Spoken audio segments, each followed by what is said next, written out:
샬롬. 네. 하나님께서 주시는 이 샬롬의 평화가 오늘 우리의 일상을 보내는 가운데 함께 하시기를 소망합니다. 하나님께서는 이 세상을 구원하기를 원하십니다. 믿으십니까? 공의의 하나님께서는 분명히 거룩한 하나님이셔서 죄와 함께하는 모든 이들에 대해서 심판하실 수밖에 없습니다. 그러나 동시에 하나님께서는 사랑의 하나님이셔서 그 심판받을 수밖에 없는 그 상황들을 마지막까지 인내하시고 하나님의 복음을 접하는 모든 이들이, 가능한 한 많은 사람들이 복음을 접하고 다시 한번 하나님의 자녀로 돌아오기를 또한 원하시는 분이신 줄 믿습니다. 끝까지 인내하시는 하나님께서 바라시는 모습은 어떤 모습일까요?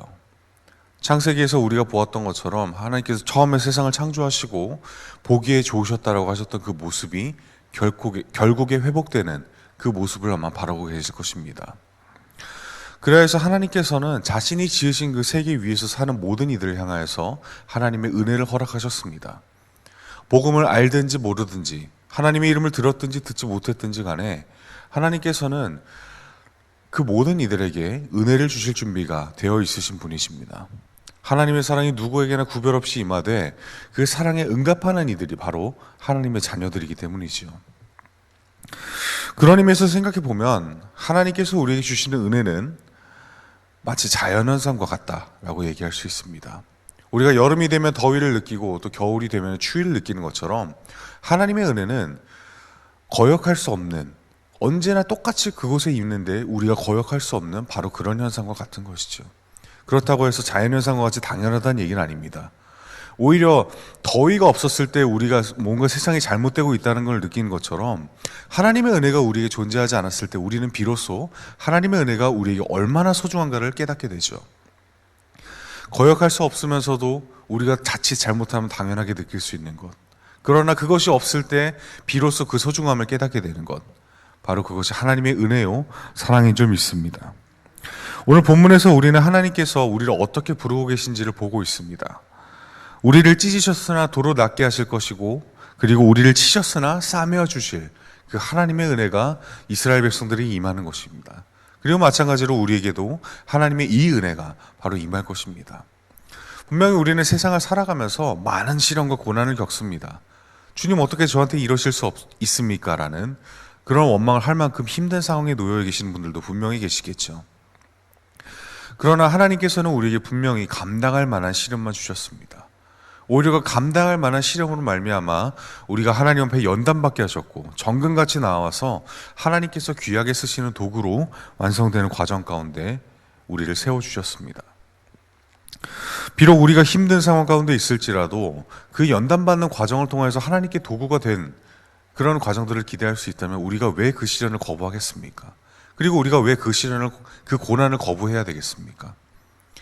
우리가 분명히 하나님의 자녀가 되기 위해서 필수적으로 거쳐야 되는 과정은 바로 내가 죽어야 되는 과정입니다. 그런데 그 죽는 과정이 비단 자연스럽게만 이어질까요? 아니겠죠. 사람들이 죽음 가운데 있었을 때, 특히나 하나님의 복음을 모르는 이들이 마지막 생의 순간을 가진 때를 보면은 굉장히 비참하게 죽습니다. 자신이 더 이상 이 세상에서 자신의 삶을 이어갈 수 없는 그런 과정 가운데 놓여 있을 때 하나님을 모르는 이들의 죽음은 대체로 굉장히 보기 어려운 그런 마지막을 보여주는 경우가 많습니다. 그러나 하나님의 복음을 맞이한 사람들의 그 최후의 순간은 그렇지 않았습니다. 죽음을 맞이하기 싫어서 발버둥 치면서 죽어가는 그런 비참한 죽음이 있는가 하면, 그 죽음에도 불구하고 하나님께서 우리를 맞이해 주시는 그 천국의 소망 때문에 평온하게 삶의 마지막을 맞는 그런 분들도 분명히 계셨죠. 하나님께서 우리에게 원하시는 그 모습으로 변하기 위해서 우리가 죽는 과정, 여기서는 이게 삶이 죽는다는 게 아니라 우리가 거듭나는 것을 의미하는 겁니다. 내가 죽고 다시 한번 하나님의 자녀로 거듭나는 과정 가운데서 우리가 겪는 고난은 피할 수 없는 겁니다. 하나님께서 우리에게 주셨을 때 그 고난을 통하여서 나는 죽고 하나님의 자녀로 거듭나는 과정을 여러분 거절하지 마시길 바랍니다. 하나님께서는 우리를 찢으셨지만, 그러나 하나님의 은혜로 우리를 다시 낫게 하실 것이고, 우리를 치셔서 우리를 거꾸러뜨리시지만 그러나 그럼에도 불구하고 우리를 다시 일으켜 세워주시고 하나님께서 바라시는 모습으로, 하나님께서 보기에 좋으셨던 모습으로 다시 일으켜 세워주실 것이기 때문이죠. 얼마든지 우리를 살려주시고 얼마든지 우리를 다시 일으켜 세워주시는 하나님의 은혜가 우리를 기다리고 있습니다. 그러나 그 은혜를 온전히 누리기 위해서 우리는 하나님을 몰랐던 시절에 하나님께서 원하시는 모습으로 살아가기 그 이전의 모습들을 완전히 죽여나가야 합니다. 그것이 하루 이틀에 이어지는 일은 아니겠지요. 나를 죽여나가고 하나님께서 원하시는 모습으로 조금씩 완성되어 나가는 과정, 그것이 우리가 평생 동안 해야 되는 일이 아니겠습니까? 그렇기 때문에 호세아 선지자가 이렇게 오라, 우리가 여호와께로 돌아가자라고 하면서 우리가 거꾸러지더라도 상처를 입더라도 아파하더라도 그러나 그것을 모두 회복시켜 주시고 일으켜 주실 하나님께서 우리를 기다리고 계신다라고 그렇게 강하게 이야기하고 있는 것입니다. 여러분, 우리 각자의 앞에는 분명히 고난과 시련이 있습니다. 그 어느 누구도 고난과 시련을 피할 수는 없습니다. 그러나 분명히 우리가 기대할 수 있는 것은 그 너머에 하나님께서 우리를 기다리고 계시다는 사실입니다. 하나님께서는 우리가 불과 바람과 물과 온갖 고난들을 거치고 나와왔을 때 우리에게 이렇게 말씀하실 것입니다. 잘하거나 착하고 충성된 종아, 네가 끝까지 나에게 충성하였으니 앞으로 내가 줄 상급을 내가 너와 함께 누릴 것이다 라고.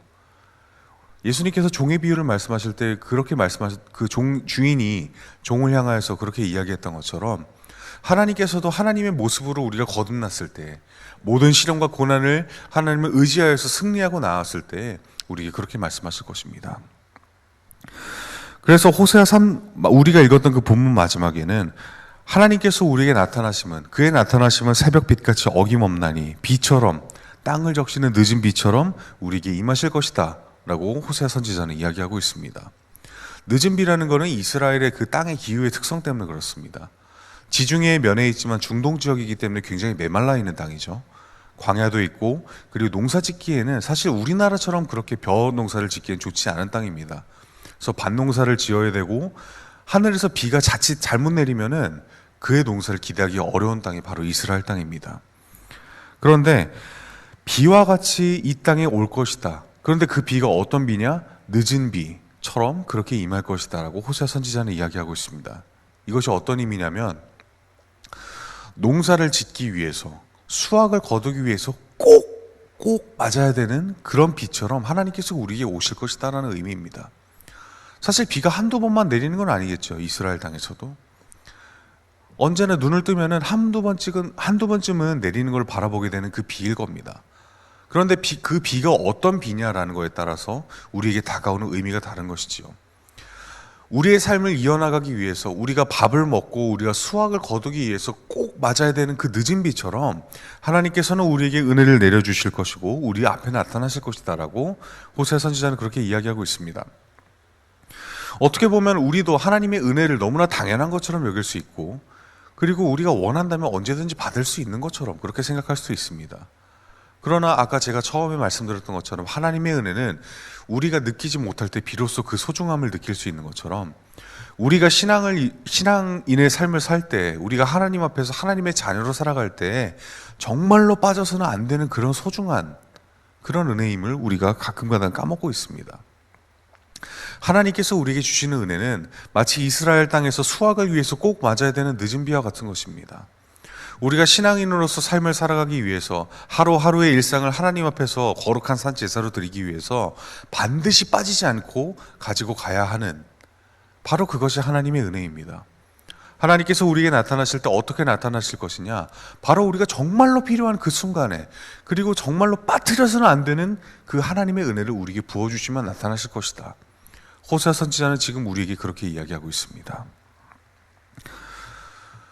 이 새벽기도 예배 자리에 나오신 여러분은 하나님의 은혜를 사모하여서 이 자리에 나오신 줄 믿습니다.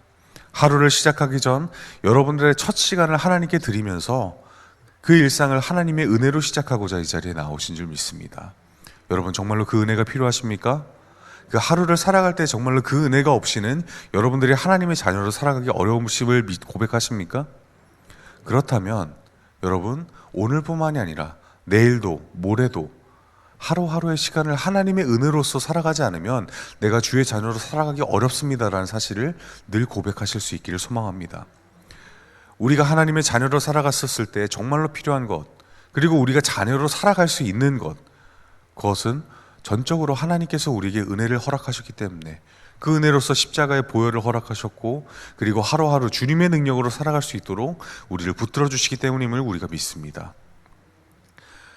참으로 당연한 것 같지만 사실 당연하지 않은 것이죠. 그 보혈의 은혜가 어떻게 우리에게 임했겠습니까? 그리고 하나님께서 우리의 부르심에 우리가 어떻게 응답하여서 이 예배 자리에 나올 수 있겠습니까? 결국엔 그 모든 것이 되짚어 보면 하나님의 은혜라는 것이죠. 제가 군부대 교회에서 군종병으로 사역하던 시절 가운데 그 교회에서 예배를 마칠 때면 항상 이 찬양으로 마무리하곤 했습니다. 나를 지으신 이가 하나님, 나를 부르신 이도 하나님. 그 찬양으로 계속해서 해서 마지막에 하나님의 은혜, 모든 것이 하나님의 은혜, 내가 살아가고 내가 걸어가고 하나님의 복음을 위해서 달려가는 그 모든 순간, 그것들이 하나님의 은혜다 라고 고백하면서 그렇게 예배를 마쳤던 기억이 납니다. 실제로 그 장병들이 하나님의 은혜라는 것에 대해서 어떤 생각을 가졌는지 지금 되돌아보면 어떤 생각이었을까라고 했었을 때 확실한 답변을 얻지는 못하겠습니다. 그러나 제가 확실하게 그때 그 찬양을 부르면서 고백하면서 가질 수 있었던 것은, 아, 그렇겠구나. 내가 하나님의 일을 하면서 이것이 사람의 일이 아니라 하나님의 일이라는 것을 잊지 않는다면 하루하루 지나가는 것, 그리고 이 교회를 섬기는 것, 그리고 하나님의 자녀로서 살아가는 것, 이 모든 것이 하나님의 은혜가 없으면은 이어갈 수가 없겠구나 라는 그 사실을 새삼 깨닫게 되면서 주의 은혜가 얼마나 소중한지, 그리고 그 은혜가 얼마나 당연하지 않은 것인지를 깨닫게 되는 그런 순간들이었습니다. 바라기는 여러분들의 그 삶의 일상 가운데 순간들도 하나님의 은혜 없이는 우리가 이어갈 수 없었다는 사실을 잊지 마시기를 소망합니다. 여러분들의 일상을 지나갔을 때 또 하나님의 자녀로서 살아가는 그 모든 순간 가운데에서 하나님께서 우리에게 허락하시는 은혜가 때로는 당연하게 느껴질지라도 그 당연함이 오히려 소중함으로 바뀌어지는 그런 놀라운 역사가 우리 가운데 있기를 소망합니다. 그래서 우리가 해야 되는 것은 하나님께서 우리를 부르시는 장소로 나아가는 것입니다. 일상 가운데서 여러분들에게 하나님께서 주시는 은혜가 있다면 그 자리로 나아가십시오. 그리고 가능하시다면 하나님께서 은혜를 주시는 그 장소, 이 예배의 시간이나 기도의 시간이나 말씀을 함께 나누며 여러분들이 하나님 앞에 나와 하나님의 은혜를 함께 나눌 수 있는 그 모든 수단들을 절대로 놓치지 마십시오. 그 시간들은 당연하게 마련된 게 아닙니다. 여러분들이 그 자리에 나와야만 하나님께서 은혜를 부어주실 수 있는 자리이고, 특별히 하나님께서 여러분들을 부르셔서 내가 주는 은혜를 너희가 누리길 바란다라고 여러분들을 초대하고 계시는 그런 자리입니다.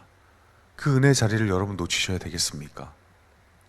그 자리로 나오셔서 일상 가운데서 하나님께서 여러분들을 위해 준비하신 은혜를 놓치지 말고 들고 여러분들의 자리로 나아가시길 바랍니다.